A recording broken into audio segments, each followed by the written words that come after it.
वृश्चिक राशि वाले बंधुओं, स्वागत है आप सभी का आपके अपने वैदिक मंथन भिंड यूट्यूब चैनल में। तो वृश्चिक राशि वालों, इस पूरे मार्च के महीने में पानी में मिलाकर पी लेना है आपको।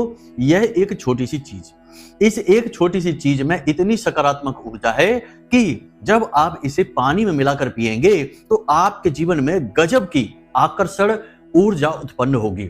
और आकर्षण ऊर्जा एक चुंबकत्व होता है, एक गुरुत्व होता है, जिसके बल पर हम अपनी इच्छाओं और मनोकामनाओं को पूरी करवाते हैं। हम जहां भी बैठे हैं, दुनिया के जिस भी कोने में हैं, अपने स्थान पर बैठकर चीजों को खींचते हैं अपनी ओर। उसी को कहते हैं आकर्षण ऊर्जा। बंधुओं, इस एक चीज को जब आप पूरे मार्च के महीने या पूरे जीवन काल पानी में मिलाकर पीते रहेंगे तो आप जहां भी बैठे होंगे वहां आपकी खुशियां खिंचकर चली आएंगी। आपके जीवन से जो भी कष्ट, परेशानियां, कर्जे, काम धंधा, व्यापार नहीं चल रहा है, ये सारे कष्ट दूर भाग जाएंगे। और जो चीज आप चाहते हैं, किसी का प्रेम चाहते हैं, आपका वैवाहिक जीवन नष्ट हो रहा है, उसमें झगड़े हो रहे हैं, जीवन साथी से दूरियां बढ़ रही हैं तो उसकी नजदीकियां चाहते हैं, या फिर व्यापार में उन्नति चाहते हैं, माता लक्ष्मी का आशीर्वाद, कृपा चाहते हैं, करोड़ों की दौलत, धन चाहते हैं, सब कुछ खुद चलकर आपकी ओर आएगा। जी हाँ बंधुओं, ये वही विद्या है जिसे प्राचीन काल में राजा महाराजा यूज किया करते थे, धनाढ्य उच्च स्तरीय लोग यूज किया करते थे, प्रयोग किया करते थे। और सबसे बड़ी बात कि ऋषि मुनि भी इस क्रिया का प्रयोग करते थे। तभी तो जंगलों में होते थे, एकांत में होते थे, जहां पहुंच पाना भी मुश्किल होता था, पहाड़ों में, पर्वतों में, वहां पर भी लोग ढूंढते हुए उनके पास पहुंचते थे और उन्हें वह सब कुछ देने की कोशिश करते थे जो कि दुनियादारी के लोग चाहते हैं, जैसे धन हुआ, संपत्ति हुई और ना जाने क्या क्या। लेकिन ऋषि मुनि का मन है, लेंगे तो लेंगे, नहीं तो नहीं लेंगे। तो कुछ लोग ले लेते थे और बड़े बड़े आश्रमों का निर्माण करते थे और जन सेवा का कार्य किया करते थे। मतलब कहने का यह है कि एकांत जंगल में बैठकर भी वहां उन्होंने चीजों को आकर्षित करने की कला उत्पन्न की। इसी कला को उन्होंने अपने शिष्यों को सिखाया। फिर वही शिष्य कोई राजा बना, कोई मंत्री बना, कोई सामंत बना, कोई उद्योगपति बना, कारोबारी बना। तो उन्होंने इस क्रिया का प्रयोग किया और अपने जीवन में सुख को आकर्षित किया। बंधु, एक कहावत हमारे दुनियादारी के समाज में चलन में चलती है कि अमीर हमेशा अमीर बनता है और गरीब हमेशा गरीब ही रहता है। आज की स्थिति में भी आप आसपास के वातावरण में ये चीज महसूस कर सकते हैं कि जो अमीर है वह तो और अमीर होता चला जा रहा है, दिन दूने रात चौगने तरक्की करता चला जा रहा है, और जो गरीब है वह गरीब ही बना हुआ है और ज्यादा गरीब होता जा रहा है। परेशानियां उसकी बढ़ती चली जा रही हैं। आज एक समस्या से जूझता है तो कल दो नई समस्याएं खड़ी हो जाती हैं। तो ऐसा क्यों है? क्यों यह जो क्रम है टूट नहीं रहा है? कारण इसका यह है कि आप यकीन मानिए, अमीर आदमी जो है वह कुछ न कुछ ऐसा अवश्य कर रहा है, उसके जीवन में गुप्त रूप से कुछ ऐसी क्रियाएं अवश्य वह कर रहा है जिनकी वजह से उसने अपने आसपास ऊर्जा का सकारात्मक एक ऐसा वातावरण, दिव्य वातावरण बना लिया है जो कि सारी सुख सुविधाओं को उसकी ओर आकर्षित कर रहा है, दुखों को दूर कर रहा है। और गरीब आदमी है वह अपने आसपास एक नकारात्मक ऊर्जा का वातावरण खुद ही बना लेता है, फिर वह उसे कभी तोड़ नहीं पाता और वह वातावरण उस तक ना तो ईश्वर की कृपा, ना ही उसकी खुद की मेहनत का फल और ना ही धन दौलत और खुशियां पहुंचने देती हैं।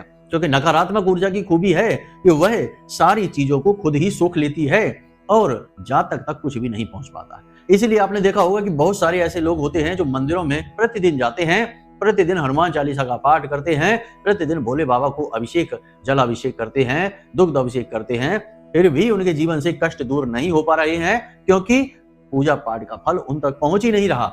नकारात्मक ऊर्जाओं ने सारा फल सोख रखा है, तो कैसे पहुंचेगा? तो आज के इस वीडियो में इसी रहस्य को हम खोलने जा रहे हैं कि कैसे आपके द्वारा किए गए हर एक जो क्रिया है, हर एक जो आपका कर्म है, उसका फल पहुंचेगा। कैसे नकारात्मक ऊर्जा के वातावरण को हम तोड़ देंगे और आपकी मेहनत का आपको पूरा फल दिलवाएंगे। आपकी एक छोटी सी पूजा पाठ का भी आपको पूरा फल प्राप्त होगा। बंधुओं, शास्त्रों में कहा जाता है कि आपके द्वारा की गई छोटी सी पूजा पाठ, यहां तक कि एक बार भी यदि आपने ईश्वर का नाम ले लिया तो वह खाली नहीं जाता है, उसका पुण्य प्रताप फल आपको अवश्य मिलता है। लेकिन यहाँ तो लोग जीवन भर से नाम लिए जा रहे हैं, मंत्रोच्चारण किए जा रहे हैं, तब भी उनके जीवन में ना तो फल प्राप्त हो रहा है, ना ही खुशियां आ रही हैं। कारण क्या है? यही कारण आज हम बताने जा रहे हैं, निवारण भी आपको देने जा रहे हैं। बस ठंडे दिमाग से कार्यक्रम को अंत तक देखना है। और एक बात आपको बता दें कि जिन लोगों को सचमुच में जीवन में बदलाव चाहिए, जो लोग सचमुच में अपने जीवन से जो दुख है उन्हें मिटाना चाहते हैं, कार्यक्रम केवल वही लोग देख पाएंगे जिन लोगों के जीवन में भगवान ने दुख लिख रखे हैं, यानी वे दुर्भाग्य लेकर ही पैदा हुए हैं, वे इस कार्यक्रम को बीच में ही छोड़कर चले जाएंगे। क्योंकि हमारे यहाँ एक कहावत कही जाती है, शास्त्रीय कहावत भी है कि जाको दुख दारुण प्रभु दीना ताकि मति आगे हर लीना, यानी कि उसकी मति हर लेते हैं भगवान। यानी विनाश काले विपरीत बुद्धि जैसा है, तो अच्छी चीजें उसे रास नहीं आएंगी, ज्ञान की बातें उसे समझ नहीं आएंगी और हर बात में वह हड़बड़ी मचाएगा और एक दिन डूब जाएगा। तो बस यही हाल होगा। तो बस बंधुओं, हमें आपसे बस निवेदन यही है, यही कहना है कि कार्यक्रम में अंत तक ठहरिए। हम आपको बहुत ही श्रेष्ठ 5 बातें बताने जा रहे हैं, साथ ही साथ इस एक चीज के विषय में बताने जा रहे हैं जिसे आपको पूरे मार्च के महीने पानी में मिलाकर पीते रहना है। और गजब के चमत्कार आप खुद महसूस करेंगे, चुंबकत्व आपके अंदर आएगा, आकर्षण ऊर्जा आपके अंदर आएगी, आप चीजों को अपनी ओर चुंबक कर खींच कर लेकर आएंगे। अब तक जो भी चीजें हमने बताई हैं उन सबसे 1000 गुना ज्यादा ताकतवर यह एक चीज है। बस कार्यक्रम को अंत तक देखें, सारी बातों को समझें। चलिए कमेंट बॉक्स में माई को जय मां भद्रकाली लिखकर आभार व्यक्त करिए। और नए हैं चैनल पर, पहली बार आए हैं तो चैनल सब्सक्राइब करके कमेंट बॉक्स में लिख डालिए कि मैं भी माई के परिवार का हिस्सा हूं। चलिए बंधुओं, अपने मूल विषय को शुरू करते हैं। ध्यान से सुनिए। कब आप जीवन में तरक्की करेंगे, कब आपके जीवन में बाधाएं आएंगी, कब रोग आएंगे, कब दुर्घटना होगी, कब आपकी संतान होगी, कब आपका विवाह होगा, ये सारी बातें जानने का क्या तरीका है? अक्सर लोगों के मन में यह उत्सुकता रहती है। या फिर जीवन में इतनी उथल पुथल क्यों है, परेशानियां क्यों हैं, क्यों हर पल केवल और केवल टेंशन है, कोई भी काम कर लो उसमें कामयाबी नहीं मिलती है। इन सब का कारण बताना और उनका समाधान कहां से प्राप्त होगा? केवल एक ही मार्ग है, आपकी कुंडली। आपके पैदा होते ही आपके पूरे जीवन की कहानी ग्रह नक्षत्रों के आधार पर लिख दी गई है। आपके जीवन की एक सिंगल घटना भी उस कुंडली के दायरे से बाहर नहीं जाएगी। यदि आपको भी अपने जीवन में श्रेष्ठ मार्गदर्शन की तलाश है और जीवन की समस्याओं का कारण जानना है तो नंबर हमने दे रखा है वीडियो में, इस नंबर पर फोन करिए। 10 बजे से 4 बजे के बीच कभी भी फोन करके अपनी डिटेल बताइए, एक छोटी सी दक्षिणा के साथ अपनी कुंडली का श्रेष्ठतम आकलन करवा डालिए। तो बंधुओं, हमारे हिंदू धर्म में कुछ चीजें ऐसी बताई गई हैं जिन्हें शुद्ध देवी या देवता का स्वरूप माना जाता है। नदियों में गंगा और यमुना, और पेड़ पौधों में बट वृक्ष, पीपल का वृक्ष, और सबसे उत्तम तुलसी मैया का जो पौधा होता है, इन्हें देवी देवताओं का स्वरूप माना गया है। और भी बहुत सारी चीजें हैं, लेकिन फिलहाल हम यहाँ पर 3-4 चीजों की बात करेंगे। और इन सबसे महत्वपूर्ण हम आपको बताएंगे कि कौन सी ऐसी चीजें हैं जिनकी वजह से आपके आसपास नकारात्मक ऊर्जा का वातावरण निर्मित होता है। तो सबसे पहले आपको 3 बातें समझनी चाहिए। पहली बात यह है कि आपके अपने घर में कहीं ना कहीं दोषपूर्ण चीजें एकत्रित हो रखी हैं। इन चीजों पर नजर मारिए, एक बार अपने घर को अच्छी तरह से घूम कर देखिए तो सही। आपके घर के मुख्य दरवाजे पर कहीं गंदगी रहती है, आपके घर के मुख्य दरवाजे पर जूते चप्पल उतरे रहते हैं, उन्हें साइड में कर दीजिए। एक जगह उन्हें एक ऐसी अलमारी जैसी बनवाइए जिसमें कि वो अंदर पैक हो सके। जूते चप्पल खुले पड़े नाश की निशानी होती है, बर्बादी की निशानी होती है, नहीं होने चाहिए। पहली चीज ये। दूसरी चीज ये कि आपके घर की जो दहलीज है वह नीची है और टूटी हुई है, उसे सही करवा दीजिए। इसके साथ साथ आपके घर के जो नल हैं वहां से पानी टपकता रहता है, या आप स्वयं ही पानी की बर्बादी बहुत अधिक करते हैं। जरा से काम के लिए दुनिया भर का पानी फैला देते हैं, बर्बाद कर देते हैं। बंधुओं, याद रखना कि जिस संसार में हम रहते हैं, इस धरती लोक में, इस संसार में रहते हैं, यहाँ प्रकृति का आधार जल है, इसीलिए जल को जीवन कहा गया है। तो यदि आप प्रकृति के आधार का अपमान करेंगे तो प्रकृति का अपमान यानी भगवान का अपमान कर रहे हैं, क्योंकि यह प्रकृति भगवान का ही स्वरूप है, तो भगवान का अपमान कर रहे हैं। तो इसीलिए हमारे शास्त्रों में कहा गया है कि जल को कभी बर्बाद नहीं करना चाहिए, इसकी एक एक बूंद दैवीय होती है। हर एक पूजा पाठ कर्म में, हर एक विशेष जो शुद्ध क्रिया होती हैं, सब में जल का प्रयोग होता है। बिना जल के पूजा पाठ हो पाना किसी भी देवी देवता की असंभव है, तो आप यहीं से समझिए। तो जल की बर्बादी यानी नल टपकते रहते हैं, टोंटी बदला दीजिए, नए टोंटी लगाइए जहां से नल ना टपकता हो, पानी ना टपकता हो। पानी का जितना हो सके उतना सदुपयोग कीजिए, दुरुपयोग नहीं कीजिए। यह फ्री में नहीं मिला है, इसकी भी कीमत चुकाई जाती है। ये बात अलग है कि आपको नहीं पता चलेगा कि कीमत कब चुकाई जाएगी। जब आपकी बर्बादी आपके घर पर आकर आपके घर पर दरवाजे पर दस्तक देगी, तब आपको पता चलेगा कि बर्बादी आ चुकी है, कीमत आप चुका रहे हैं। जी हाँ बंधुओं, तभी तो लोग कहते हैं कि पता नहीं, हमने तो कुछ गलत किया नहीं, लेकिन हम किस बात की कीमत चुका रहे हैं। हमारी सारी मेहनत डूब गई, सब बर्बादी आ गई, हर तरफ से हम मिट गए, बर्बाद हो गए। तो किस चीज की कीमत चुका रहे हैं? इन्हीं बर्बादियों की कीमत चुका रहे हैं। प्रकृति का अपमान किया जिसकी कीमत चुका रहे हैं। समझ तो नहीं आता है लोगों को कि हम कहां से कैसे तार जोड़ें। हम आपको बता रहे हैं सारी चीजें। दूसरा सबसे महत्वपूर्ण बात कि अपने स्वयं के आचरण पर भी हमें गौर करना होगा। अपनी आदतें, सूर्योदय होने के बाद भी सो रहे हैं, सूर्य देवता का अपमान। सबसे बड़ी बात कि नारायण, श्री हरि विष्णु और माता लक्ष्मी का अपमान हो गया, क्योंकि शास्त्रों में लिखा है, शिव पुराण में लिखा है कि सुबह के समय माता लक्ष्मी भगवान नारायण श्री हरि विष्णु के साथ इस संसार के भ्रमण पर निकलती हैं।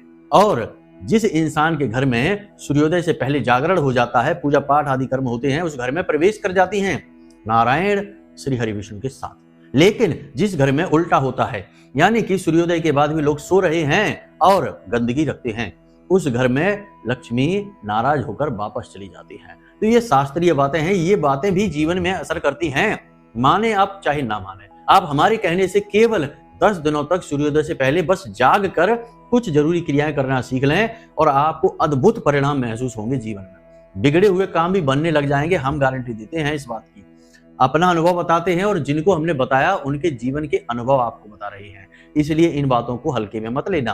तो सूर्योदय से पहले जाग जाना है। सूर्य देवता को अर्घ आपको अवश्य देना ही देना है। सूर्य देवता हमारे शास्त्रों में 4 प्रमुख देवताओं में शामिल हैं। तो इनको जो खुश रखता है वह इस संसार को खुश रखता है, प्रकृति को खुश रखता है और अपने जीवन में खुशियां लेकर आता है। प्राचीन परंपरा है, पुराने जमाने में हर इंसान सूर्य देवता को अर्घ दिया करता था, लेकिन अब लोग भूल चुके हैं इस विधि को। आप अपने जीवन में शामिल कर लीजिए। बंधु, अब ध्यान से सुनिए, हम आपको बताने जा रहे हैं कि आपके आचरण में कौन सी हैं वो 3 गलतियां जिन्हें आपको तुरंत इसी समय सुधार लेना चाहिए। फिर हम आपको बताएंगे उस एक चीज के विषय में भी। तो पूरे गौर से कार्यक्रम को समझना है। 3 कमियां आपके आचरण की हैं, क्योंकि बंधु अपनी कमी अगर आप नहीं निकालेंगे, दूसरों में ही खोट देखते रहेंगे, तो फिर ये तो बहुत ही गलत हो जाएगा। इस तरह तो आपके जीवन में बदलाव नहीं आएंगे, पॉजिटिव एनर्जी नहीं आएगी, आपका ऊर्जा क्षेत्र नकारात्मक रहेगा।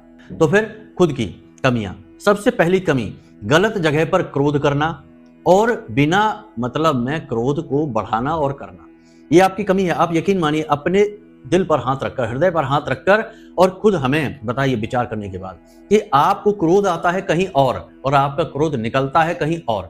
किसी और चीज पर गुस्सा आया, किसी और इंसान पर गुस्सा आया, आपने वहां तो नहीं निकाला, लेकिन किसी और इंसान पर छोटी सी कमी उसकी पकड़ ली और दुनिया भर का गुस्सा उसके ऊपर निकाल दिया। यह आपकी कमी है कि नहीं? आप समझिए, जब भी आप क्रोध करते हैं, नकारात्मक ऊर्जा आपकी ओर आकर्षित होती है। और जब आप गलत इंसान पर क्रोध करते हैं, यानी निर्दोष पर क्रोध जताते हैं, उसका मान मर्दन करते हैं, तो नकारात्मक ऊर्जा का भीषण वातावरण आपकी ओर आकर्षित होता है, निर्मित होता है। क्रोधी इंसान को कभी तरक्की करते आपने देखा नहीं होगा, ये बात याद रखना। दुर्वासा ऋषि के क्रोध की वजह से समुद्र मंथन हो गया था। तो क्रोध बहुत कुछ करा सकता है, समुद्र का ही मंथन करा सकता है, देवताओं का विनाश करवा दिया इस क्रोध ने।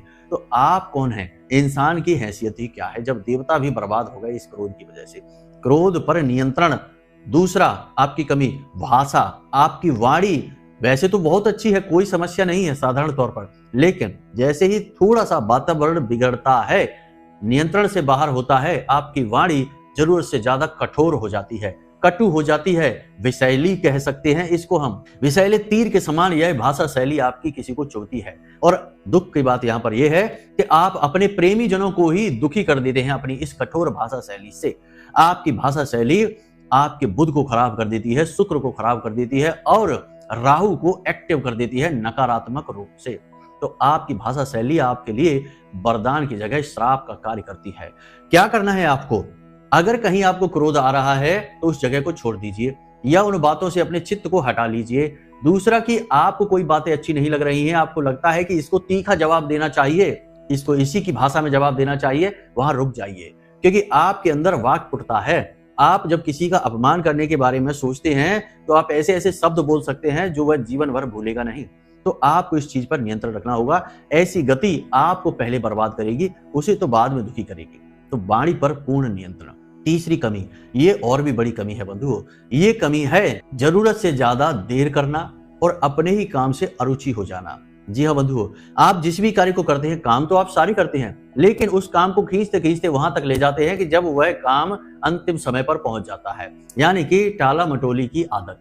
यह बहुत बुरी आदत है आपके अंदर, है जरूर, आप माने या ना माने। शुरू में तो आपको लगेगा कि हम क्या कह रहे हैं, ये आदत तो हमारे अंदर नहीं है, हम तो तुरंत अपने काम को समय पर कर लेते हैं। लेकिन हृदय पर हाथ रखकर एक बार विचार करिए, ये आपसे हम कह रहे हैं और आपकी ही बातें बता रहे हैं। आपको हम अच्छी तरह से जानते हैं, हमने आपकी राशि कुंडली का अध्ययन कर रखा है और माँ भगवती से भी हम जुड़े हुए हैं। आंख बंद करते ही हम समझ जाएंगे कि आप क्या विचार कर रहे हैं। तो जरा हृदय पर हाथ रखकर बताइए। हाँ, ये माना हमने कि आप ज्यादातर काम अपने कर लेते, लेकिन कभी कभी कुछ काम आपके इतने ज्यादा आगे टाल दिए जाते हैं कि वे समय पर पूरे ही नहीं हो पाते हैं। इसका खामियाजा, इसकी कमी, नुकसान आपको उठाना पड़ता है। और यहाँ पर सबसे बड़ी बात कि जो काम आपके लिए बहुत महत्वपूर्ण होते हैं, अक्सर वही काम टाले जाते हैं। ये नकारात्मक ऊर्जा का सबसे बड़ा कारण होता है।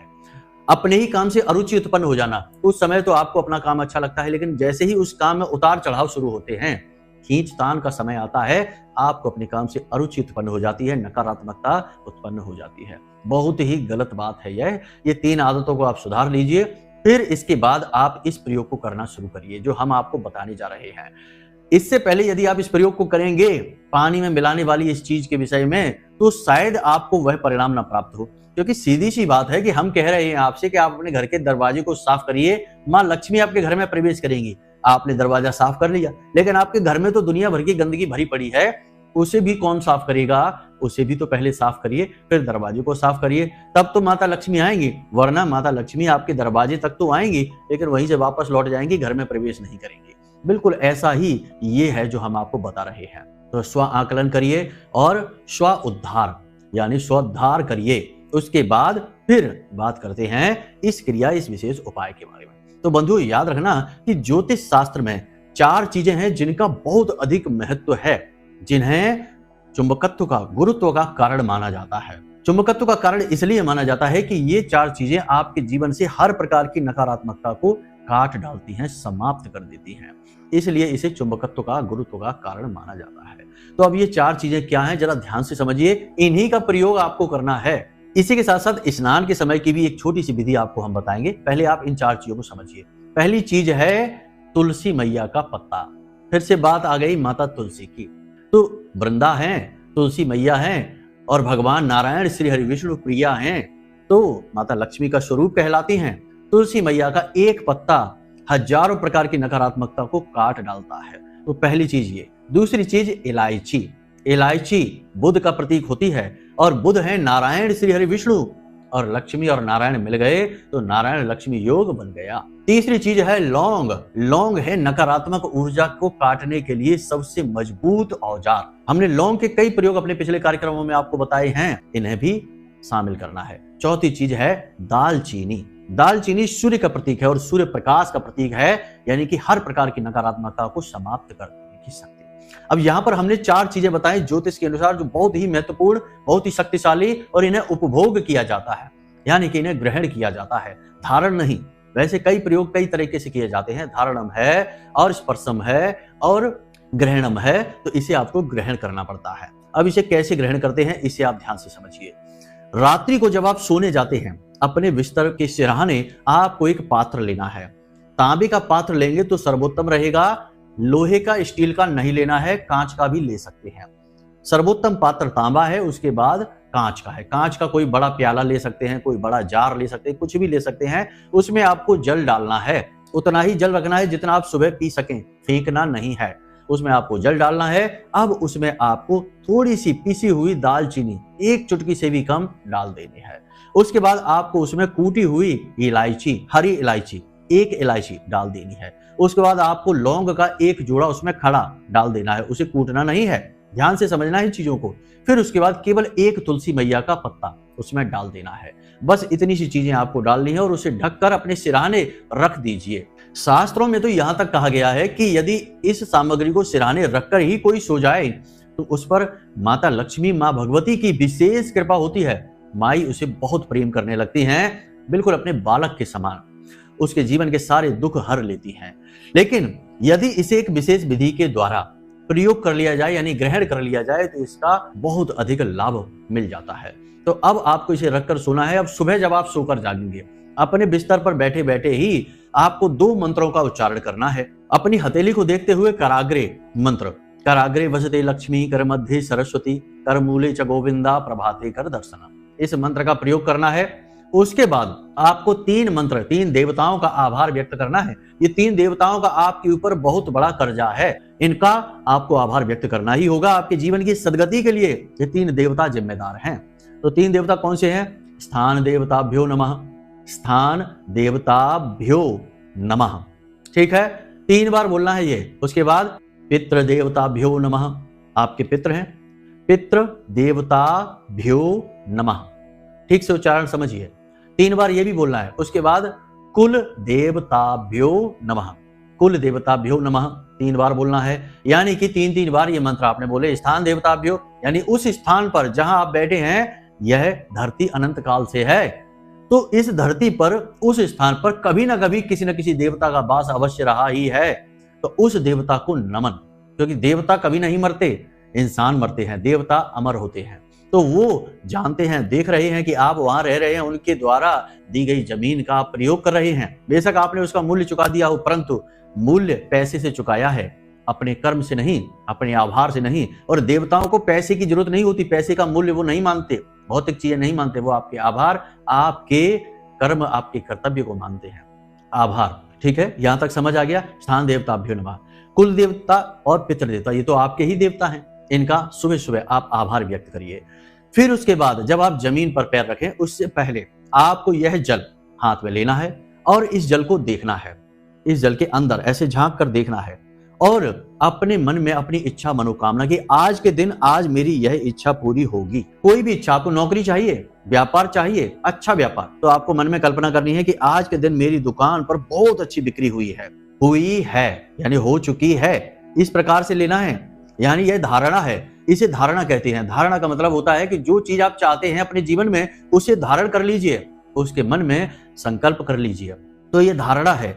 जैसे नौकरी चाहिए तो आपको मन में करना है कि मेरी बहुत अच्छी नौकरी लग चुकी है। पति पत्नी में क्लेश रहता है, प्रेम चाहिए तो मेरे पति मुझसे बहुत अधिक प्रेम करते हैं। ऐसे पानी में देखकर आपको मन ही मन सोचना है थोड़ी देर के लिए, और उसके बाद उस पानी को पी जाना है। उसमें जो लौंग पड़ी हैं, उन लौंगों को आपको निकालकर बाहर फेंक देना है। बेहतर होगा कि आप किसी पौधे की जड़ में उसे डाल दें। आपके घर में जो भी पौधा हो, देवी देवताओं का या कैसा भी, उस पौधे की जड़ में उसे डाल दें लौंग को, और जो बाकी चीजें हैं उन्हें चबाकर खा जाएं, ग्रहण कर लें। लौंग नहीं खानी है क्योंकि वह नकारात्मक ऊर्जा को धारण करती है, क्योंकि हर प्रयोग में नकारात्मक ऊर्जाएं भी होती हैं, किसी न किसी प्रकार की, उन्हें हटाना आवश्यक है, इसलिए लौंग डाली जाती है। बाकी आप उसे धारण कर जाइए, खा जाइए, चीजें जो बची है उन्हें निगल जाइए, बस इतना करना है। उसके बाद आपको जमीन पर जब पैर रखें, उस समय भी बहुत जरूरी है इस एक मंत्र का, क्योंकि कराग्रे मंत्र से शुरू हमने किया है। अगर हम इस मंत्र को नहीं बोलेंगे तो यह बात अधूरी रह जाएगी, और अधूरी बात कभी फलित नहीं होती है। इसलिए इस एक मंत्र के साथ आप अपने पैर जमीन पर रखेंगे। तो मंत्र आपके मोबाइल की स्क्रीन पर दिखाई दे रहा है, इस मंत्र को ध्यान से समझिए। समुद्र वसने देवी पर्वतस्थल मंडते विष्णु पत्नी नमस्तुभ्यम पादस्पर्शम क्षमस्व मे। यह नारायण के लिए, हमने कहा ना सुबह के समय नारायण, श्री हरि विष्णु, माता लक्ष्मी आती हैं, उनके लिए यह मंत्र है। इस मंत्र का प्रयोग करके आप जमीन पर पैर रखिए और अपने कार्यों को शुरू करिए। गजब का परिवर्तन जीवन में आएगा, उसी दिन से काम बनने शुरू हो जाएंगे। आकर्षण आपने उत्पन्न कर लिया, नकारात्मकता आपने हटा दी, अब दिव्य शक्तियां आपकी ओर आकर्षित होगी। लंबे समय से आपके एकत्रित हुए कर्म फल आपको एक झटके में मिलने शुरू हो जाएंगे। कई बार हमने ये देखा कि इस विधि को जब हमने किसी को प्रयोग कराया तो अचानक उसकी लॉटरी जैसी लग गई, यानी कि दुनिया भर का पैसा उसकी ओर दौड़कर आने लगा। यानी कि जहां दुकान पर पहले 200-400 रुपए की बिक्री होती थी, 10-10 हजार की बिक्री होने लगी एक आध महीने के अंतर में। अचानक नहीं होता, एक आध महीने के अंतर में, और वह लाखों करोड़ों में खेलने लगा बहुत सारी चीजों से, अलग अलग तरीके से। जब भगवान देना चाहते हैं तो जाने कहां कहां से रास्ते बना देते हैं। ये याद रखना, हमारी बुद्धि से परे है भगवान के कार्य करने के तरीके, हम नहीं समझ सकते। तो जाने कहां कहां से चीजें उनकी ओर आकर्षित होने लगी। तो ये भी देखा गया, और कुछ के जीवन में धीरे धीरे बदलाव आते हैं और धीरे धीरे वो सीढ़ियां चढ़ते हैं। किसी की चाल कछुए जैसी और किसी की चाल खरगोश जैसी होती है, लेकिन बदलाव होगा, ये बात निश्चित है, गारंटी के साथ है। अब कुछ लोग जो ज्ञानी लोग हैं, जिनको अल्प ज्ञान होता है, वो यहाँ कमेंट करेंगे कि गुरुजी सुबह सुबह बिना नहाए धोए मंत्र उच्चारण कैसे कर लें। तो बात यहाँ पर यह है कि मंत्रों के प्रयोग के 3 तरीके होते हैं। एक तो मौखिक होता है, एक उपांशु होता है और एक मानसिक होता है।